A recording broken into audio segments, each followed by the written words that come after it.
वो नौजवान हैं, अवाम में मकबूल हैं, वो अपनी मुस्लिम आइडेंटिटी को फ़ख्र के साथ पेश करते हैं और आज बाकायदा न्यूयॉर्क के पहले मुसलमान मेयर बनकर उन्होंने तारीख रकम कर दी है। जी हाँ, बात हो रही है ज़ोहरान ममदानी की। ज़ोहरान ममदानी के यहाँ तक के सफ़र की कहानी काफ़ी यूनिक है, लेकिन कहानी अभी ख़त्म तो नहीं हुई, बल्कि एक नया एक्साइटिंग और चैलेंजिंग मोड़ ले रही है।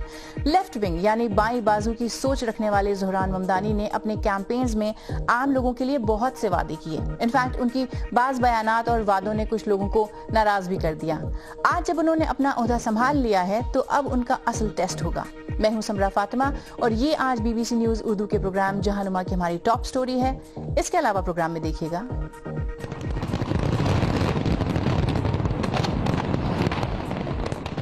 दुनिया भर में जोश और खरोश के साथ हुआ नए साल का खैर मकदम। और सदर ट्रंप तो ये बार बार कहते हैं कि उनकी सालसी की वजह से इंडिया और पाकिस्तान के दरमियान तनाज़ा खत्म हुआ है। अब चीन भी ऐसा ही दावा कर रहा है, तो इंडिया क्या कहता है? ज़ोहरान ममदानी ने अमरीकी शहर न्यूयॉर्क के पहले मुसलमान मेयर की हैसियत से हलफ उठा लिया है और उनकी हलफ बर्दारी की तकरीब पुराने सिटी हॉल सबवे स्टेशन पर मुनक़िद हुई। The office of the mayor of the city of New York, the mayor of the city of New York, according to the best of my ability. according to the best of my ability. So help me God. So help me God. Congratulations, Mr. Mayor. अमरीका में New York के नौ मुंतखब mayor का ओहदा संभालने की इस तकरीब की हाईलाइट ये भी रही कि वो कुरान पर हलफ उठाने वाले न्यूयॉर्क सिटी के पहले मेयर बन गए हैं। उन्हें इस नए ओहदे के साथ किन चैलेंजेस का सामना होगा ये बात भी करेंगे, लेकिन पहले उनके बैकग्राउंड पर एक क्विक नजर डालते हैं। न्यूयॉर्क की रियासती असेंबली के 34 साल रुकन ममदानी ने साल का आगाज एक गैर मारूफ उम्मीदवार के तौर पर किया था, लेकिन देखते ही देखते वो मकबूलियत में सबसे ऊपर पहुंच गए। उनका पूरा नाम ज़ोहरान क्वामे ममदानी है। वो 1991 में युगांडा के दारुल हुकूमत कंपाला में पैदा हुए। उनके वालिद महमूद ममदानी एक इंडिया युगांडा निजात पॉलिटिकल साइंस के प्रोफेसर हैं, जबकि उनकी वालदा मीरा नायर हॉलीवुड और बॉलीवुड की मशहूर फिल्म मेकर हैं। सन 2024 में उनकी शादी सीरियन अमेरिकन आर्टिस्ट रमा दुवाजी से हुई। सियासत की तरफ रुख करने से पहले ज़ोहरान ममदानी बतौर म्यूजिशियन भी अपनी किस्मत आजमा चुके हैं। तो ज़ोहरान ममदानी ने मेयर की इलेक्शन की मुहिम में क्या वादे किए थे, उनकी सियासी सोच क्या है और अब उन्हें किन चैलेंजेस का सामना होगा? क्रिस सिपथॉप की रिपोर्ट एहसन महमूद पेश कर रहे हैं। न्यूयॉर्क कैपिटलिस्ट अमेरिका की पहचान, जहां मशहूर वॉल स्ट्रीट है जो कि अमेरिकी फाइनेंशियल मार्केट का गढ़ है, लेकिन अब एक नया मेयर इस पहचान को बदलना चाहता है। ज़ोहरान ममदानी नवंबर में होने वाले न्यूयॉर्क मेयर के इंतखाबात जीते। वो न्यूयॉर्क के पहले मुसलमान मेयर हैं, वहाँ के पहले मेयर जो अफ्रीका में पैदा हुए और 1892 के बाद 34 साल की उम्र में मेयर बनने वाले सबसे कम उम्र शख्स। इन्होंने अपनी इलेक्शन कैंपेन में एक बाएं बाजू के एजेंडे का वादा किया। जैसा कि अक्सर होता रहा है कि अरबपति तबके ने उन लोगों को कायल करने की कोशिश की जो फी घंटे $30 कमाते हैं, कि उनके दुश्मन वो हैं जो फी घंटे $20 कमाते हैं। ज़ोहरान ममदानी अपने आप को एक डेमोक्रेटिक सोशलिस्ट कहते हैं, यानी एक ऐसा शख्स जो आम लोगों की आवाज़ बने, ना कि कॉर्पोरेशंस की। कुछ तज्जियाकारों ने इनकी इस अप्रोच को सिविल सोशलिज्म से जोड़ा है, जो कि 20वीं सदी के अमेरिका की एक रिफॉर्मिस्ट मूवमेंट यानी इस्लाही तहरीक थी। इस तहरीक का मकसद अमली खिदमात फराहम करना था, जैसे शहर में सफाई और हाउसिंग के निज़ाम को बेहतर करना, ना कि बुनियादी तब्दीलियाँ लाना। ममदानी की इंतखाबी मुहिम का फोकस महंगाई पर काबू पाना और रिहाइश के मसाइल को हल करना था। किरायों को बढ़ने से रोकना, बददयानत मालिक मकानों पर ज्यादा सख्ती, 6 हफ्ते से 5 साल तक के बच्चों के लिए यूनिवर्सल चाइल्ड केयर और शहर भर में मुफ्त बस सर्विस चलाना उन कुछ चीज़ों में शामिल था जिनका इन्होंने वादा किया था। इन्होंने ये भी कहा था कि वो सस्ते ग्रोसरी स्टोर्स भी शुरू करेंगे जो शहर की मलकियत होंगे और मुस्तहकम किराए की रिहाइश गाहों की प्रोडक्शन को भी 3 गुना बढ़ाएंगे। इसके अलावा एक मंसूबा ये भी है कि सालाना $10 लाख से ज्यादा कमाने वाले न्यूयॉर्कर्स पर 2% टैक्स लगाया जाएगा। लेकिन सवालात उठाए जा रहे हैं कि वो अपने इन वादों को किस तरह पूरा करेंगे। पुलिस डिपार्टमेंट और कुछ सरकारी सर्विसेज पर उनका कंट्रोल है, लेकिन टैक्स बढ़ाने या अवामी ट्रांजिट पर असरअंदाज होने, मिसाल के तौर पर मुफ्त बस सर्विस करने के वादे जैसे कामों के लिए उन्हें न्यूयॉर्क स्टेट से इजाजत लेना होगी। इसलिए उन्हें वहाँ रुकावटें पेश आ सकती हैं। और रिहाइश की कीमत कम करने के लिए एक कमीशन है जो काम करता है। वो इस कमीशन में लोगों को नामजद कर सकते हैं, लेकिन उन्हें उनके साथ भी काम करना होगा।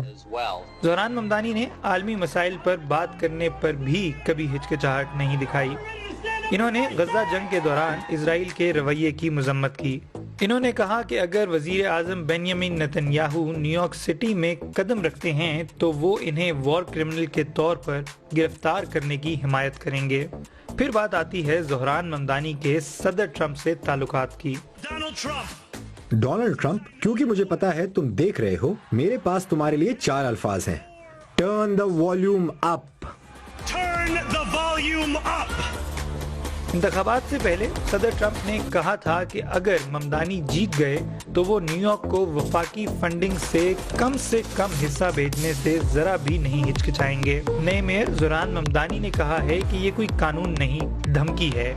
लेकिन व्हाइट हाउस में उन दोनों की पहली मुलाकात में सूरत हाल मुख्तलिफ थी। जितना बेहतर वो काम करेगा मैं उतना ही खुश होऊंगा। मैं ये कहूंगा कि पार्टी में कोई फर्क नहीं, किसी चीज में कोई फर्क नहीं, और हम उसकी मदद करेंगे ताकि सबका ख्वाब पूरा हो, एक मजबूत और महफूज न्यूयॉर्क के लिए।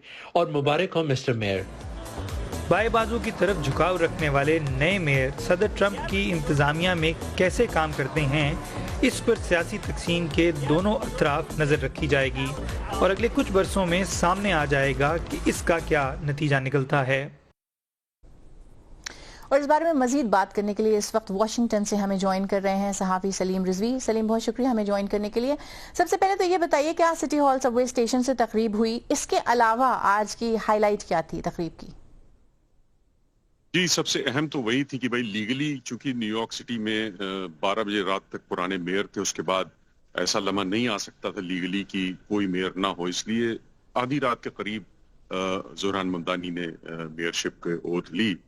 तो वो लीगल था, लेकिन अब जो है वो 1 बजे यहाँ मकामी वक्त जब से करीब 5 घंटे बाद, तो यहाँ पर बड़ी तकरीब है जिसमें कहा जा रहा है कि आम लोग भी आएंगे। 4,000 तो इनवाइट किए गए हैं। जो सिटी हॉल है उसी के स्टेप्स के सामने वो पूरा इंतजाम है, और उसके अलावा बाहर पूरा एक ब्रॉडवे का इलाका पूरा बिल्कुल उसको ब्लॉक करके करीब 40,000 लोगों के लिए वहां पे इंतजाम है। तो ये उम्मीद की जा रही है कि पूरे न्यूयॉर्कर्स आएंगे और सब मिलके जिन्होंने उनको वोट किया है वो उनका खैर मकदम करेंगे और इस तारीखी लम्हे का जो है लुत्फ उठाएं। तो ये बताइए कि सदर ट्रंप के साथ उनका काम करना कैसा होने वाला है, क्योंकि जब दोनों की मुलाकात हुई तो उस मुलाकात में दोनों बहुत फ्रेंडली लगे। ऐसा ही आगे चलने वाला है या कुछ और भी हो सकता है? लेकिन सदर ट्रंप की तो जाहिर है कि उनको जो देखते हैं, जो फॉलो करते हैं, और ऐसे भी उनकी ये तारीख रही है कि वो जो कहते हैं उस पर अमल करेंगे, ये जरूरी नहीं है। और फॉलो फेल में उनके जाहिर तजाद रहा है, माजी में देखा गया है। तो जिस तरह से वो तनकीद करते थे कैंपेन के दौरान, और खुद एंड्रू कोमो को सपोर्ट किया था उन्होंने ज़ोहरान ममदानी के खिलाफ, जो कि रिपब्लिकन कैंडिडेट भी नहीं थे, वो एक इंडिपेंडेंट लड़ रहे थे।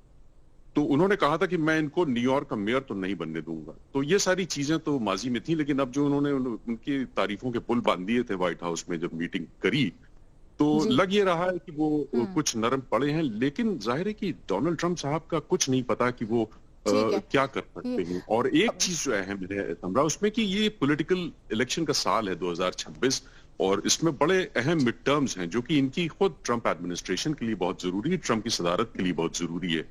तो वो ये नहीं चाहेंगे कि रिपब्लिकन्स को नाराज करें। अच्छा, हम बहुत मुख्तसर में आपसे जानना चाहेंगे कि ग्लोबल इश्यूज जैसे इंक्लूडिंग गजा, उस पर उनका बहुत ही क्लियर व्यू पॉइंट रहा है, लेकिन जब इस बारे में काम करने की बात आती है तो क्या वो फेडरल गवर्नमेंट से अपने आप को अलग थलग करके काम कर सकते हैं? एक मेयर के पास कितने इख्तियारात होते हैं? बहुत मुख्तसर में हमें बताइए।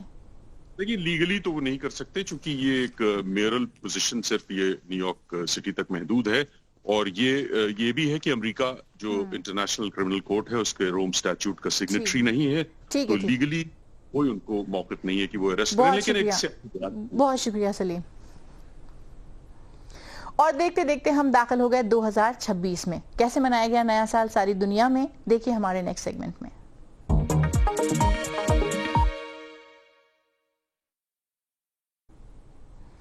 نئے سال کا ویلکم ساری دنیا میں بھرپور جوش و خروش کے ساتھ کیا گیا اور اوبویسلی سب سے پہلے پرانے سال کو الوداع کہنے والے مقامات میں شامل تھا آسٹریلیا۔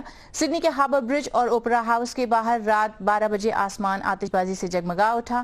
ریو دے جنیریو میں ایک اسپیکٹیکولر پائرو ٹیکنیک شو کے ذریعے کوشش کی گئی کہ خود اپنا ہی گزشتہ برس کا سیلیبریشنز کا ریکارڈ توڑا جا سکے۔ وہاں کی کوپاکابانا بیچ پر کرائسٹ دی ریڈیمر اسٹیچو کے قریب 25 لاکھ لوگوں نے اکٹھا ہو کر ایک ساتھ نئے سال کا خیر مقدم کیا۔ برطانیہ میں زبردست آتش بازی کے مناظر دل جیت لینے والے تھے۔ یہ مناظر لندن کے بگ بین کے ہیں، جبکہ جرمنی کے دارالحکومت برلن کے برانڈنبرگ گیٹ کے دلکش مناظر بھی کچھ کم نہیں تھے۔ اور یہ مناظر جو ہم آپ کو دکھا رہے ہیں یہ ہے نیو یارک کے ٹائم سکوائر کے، جہاں لوگوں نے پورے جوش و خروش کے ساتھ نئے سال کا خیر مقدم کیا۔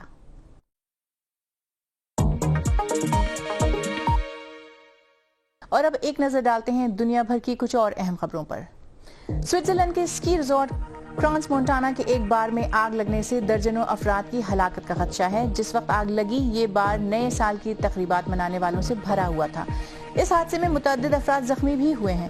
حکام نے علاقے کو بند کر کے نو فلائی زون نافذ کر دیا ہے۔ عینی شاہدین نے بتایا کہ آگ لگنے سے پہلے دھماکوں کی آوازیں آئی تھیں۔ ابھی حادثے کی وجہ نہیں پتہ چل سکی ہے۔ چین نے اپنی آبادی میں مسلسل کمی کو روکنے کے لیے متعدد اقدامات نافذ کیے ہیں۔ 30 سال میں پہلی بار کنٹراسیپٹیوز پر 13% سیلز ٹیکس عائد کیا جائے گا۔ سرکاری اعداد و شمار کے مطابق 2024 میں چین میں 10 ملین سے کم بچے پیدا ہوئے۔ یہ تعداد ایک دہائی پہلے جب حکومت نے اپنی ون چائلڈ پالیسی میں نرمی شروع کی تھی تب کے مقابلے میں آدھی ہے۔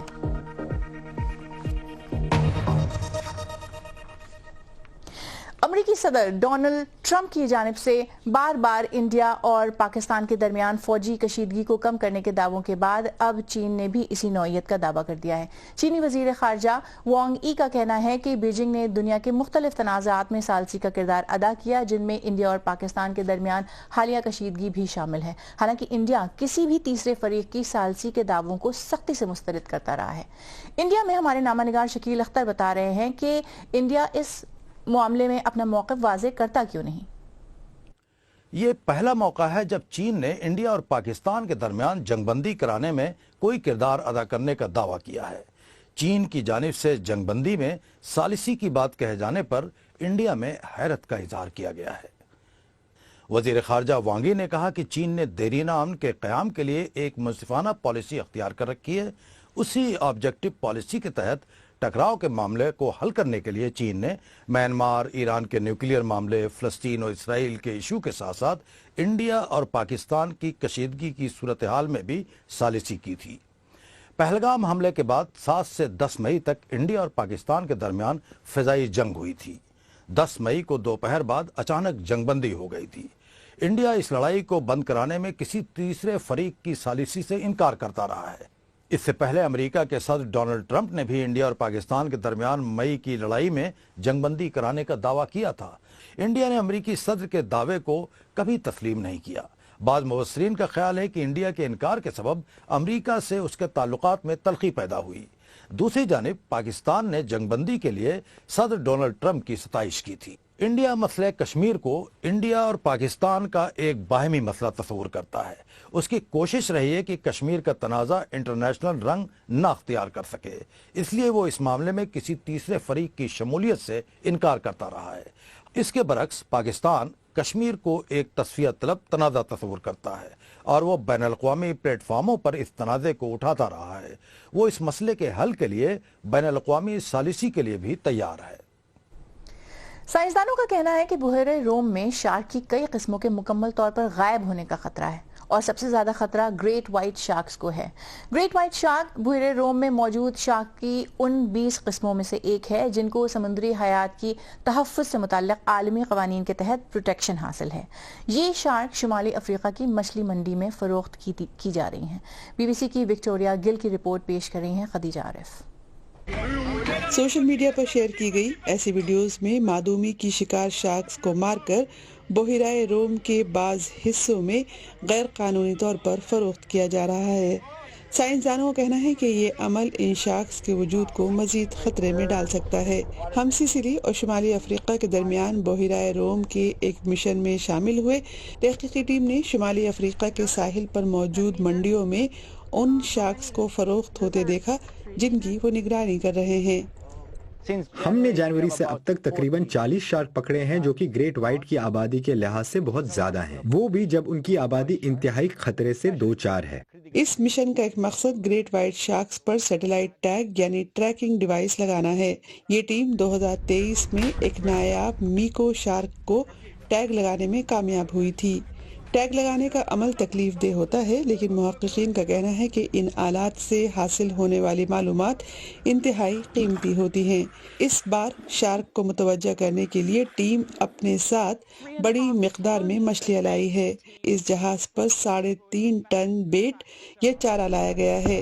ہفتے میں 2 دن ٹیم پانی میں چارہ پھینکتی ہے اور پھر انتظار کرتی ہے۔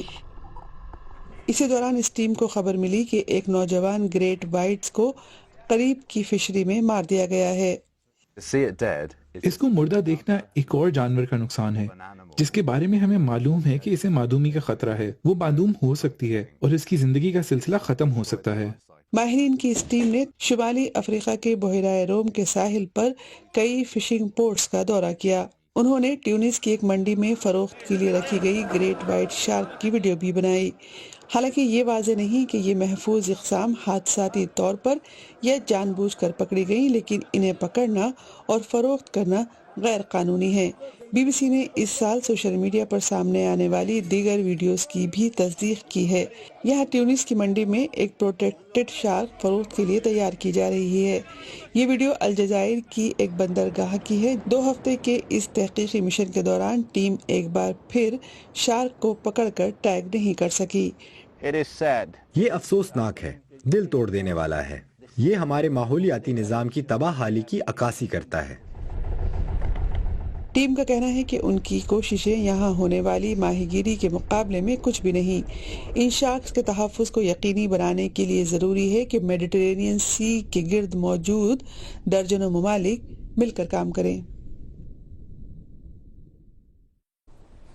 آج پروگرام میں اتنا ہی، لیکن آپ جانتے ہیں کہ مزید خبروں اور لائیو پیج کے لیے آپ ہماری ویب سائٹ bbc.com/urdu پر آ سکتے ہیں۔